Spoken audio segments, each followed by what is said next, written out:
Hello friends, কেমন আছো সবাই? আশা করছি সবাই ভালো আছো।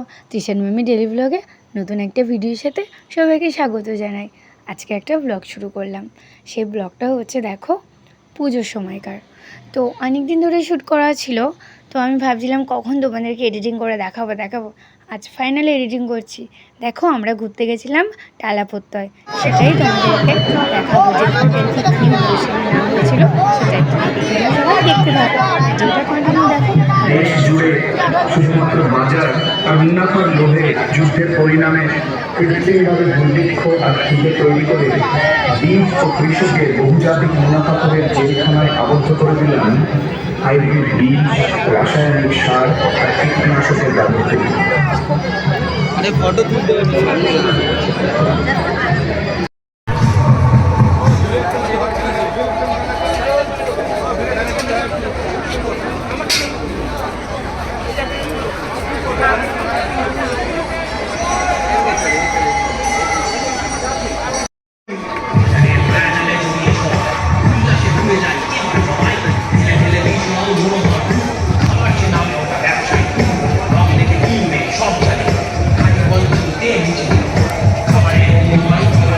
কৃত্রিমভাবে দুর্ভিক্ষ আর খিদে তৈরি করে বীজ ও কৃষকের বহুজাতিক মুনাফাখোরের জেলখানায় আবদ্ধ করে দিলেন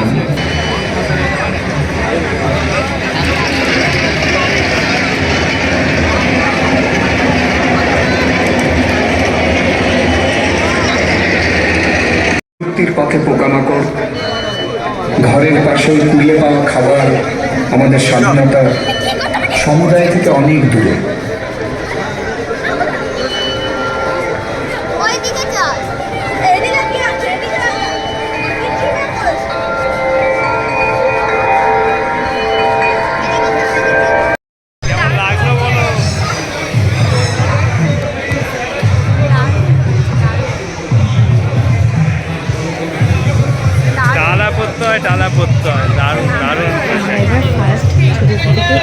দেখতে শুরু করেছিলাম, ফার্স্ট দেখেছিলাম টালা প্রত্যয়, এত সুন্দর হয়েছিল তাই ভাবলাম যে তোমাদের সঙ্গে শেয়ার করি।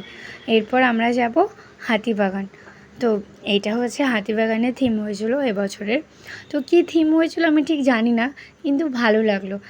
এখানে যেই থিমগুলো রয়েছে সেখানে দেখো সমস্ত রকমের পুরনো ঘাটের, গঙ্গার ঘাটের পিকচারগুলো ছিল। তো আমি ভাবছিলাম যে কী থিম করেছে আমি বুঝে উঠতে পারিনি, তার জন্য ভাবলাম যে তোমাদেরকে দেখাই। তো কেউ যদি জানো কি থিম হয়েছিল তাহলে আমাকে অবশ্যই জানাবে। এটা হচ্ছে পুরনো কলকাতা, ট্র্যাডিশনাল সব জিনিসপত্র ছিল এর মধ্যে। তো পুরনো ঘাটগুলো মানে গঙ্গার ঘাটগুলো, সেইগুলো এখন আছে কি না সেটাও জানি না, কিন্তু খুব সুন্দর লাগছিলো। তো এখানকার মাটাও খুব সুন্দর, মানে দুর্গা মাকে দারুণ লাগছিলো দেখতে। আর আমি ভাবলাম যে পুজোর সময় যদি আমি ভিডিওগুলো ছাড়ি তাহলে তোমরা অনেকে দেখবে, অনেকে দেখবে না।